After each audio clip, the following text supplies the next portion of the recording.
Science ने बताया है कि चींटियां आवाज से बात नहीं करती बल्कि डेटा मुंतकिल करके बात करती हैं। और इनका तरीका ये होता है कि वो अपने मुंह से एक मवाद निकालती हैं और सामने वाली चींटी के मुंह पर चिपका देती हैं। दूसरी चींटी उससे सारा पैगाम डिकोड करके समझ लेती है।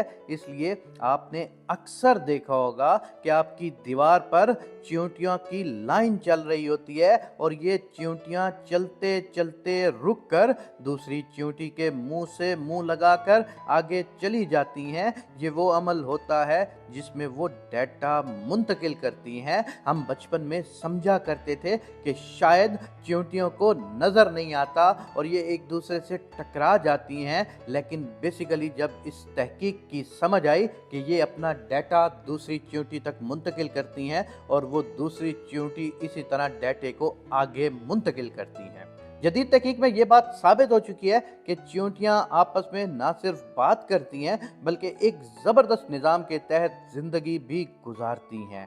आपने अक्सर देखा होगा कि बारिश से पहले चींटियां अपने घर के बाहर गोल चक्कर लगाना शुरू कर देती हैं और मिट्टी के पहाड़ बना लेती हैं ताकि बारिश का पानी उनके घरों में ना आ सके। ये भी अल्लाह का एक सिस्टम है कि चींटी के अंदर एक ऐसी हिस्स है कि जिसको मालूम पड़ जाता है कि अभी कुछ टाइम के बाद या एक दो दिन के बाद बारिश आने वाली है। तो चींटियां अपने बिल से बाहर निकलते हुए उस बिल के इर्द गिर्द मट्टी जमा करना शुरू कर देती हैं और उस सुराख को या तो तकरीबन बंद कर देती हैं या बहुत छोटा कर देती हैं ताकि बारिश का पानी उनके घरों में ना आ सके। उन्हें वक्त से पहले बारिश का इसलिए अंदाज़ा हो जाता है कि उनमें कुदरती तौर पर सेंसर मौजूद होता है जिसे हाइड्रोफोलिक कहते हैं। जब हवा में नमी का तनासुब ज़्यादा हो जाता है तो चींटियों में मौजूद ये सेंसर उसे महसूस करता है और चींटियों के दिमाग को बारिश के मुतालिक पैगाम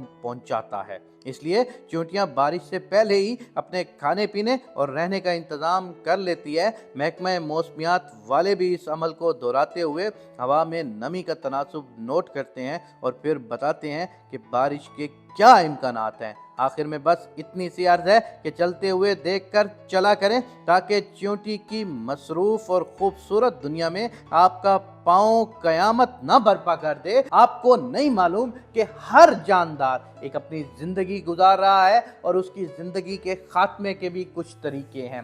आपको एक चींटी के बारे में आज छोटी सी इंफॉर्मेशन दी है। क्या अजीम वो हस्ती होगी कि जिसने चींटी के अंदर ये तमाम हिस्से पैदा कर दिए हैं। आज हम कहते हैं कि साइंस ने बहुत तरक्की कर ली है, लेकिन मैं कहता हूं कि साइंस ने जरा भी तरक्की नहीं की। साइंस ने सिर्फ अल्लाह की बनाई हुई चीजों के ऊपर तहकीक करके उसको देखा है और उसी पर अमल किया है। खुदावंद करीम से ये दुआ है कि मेरे पाक परवरदिगार तू मुसलमानों पर हिदायत फरमा और मुसलमानों की तहकीक में इजाफा फरमा और मुसलमानों को इस दुनिया में कामयाब व कामरान फरमा। मेरे पाक अल्लाह तू रहीम है, तू करीम है, तू हम सब देखने वालों की और सुनने वालों की खताओं को माफ़ फरमा दे।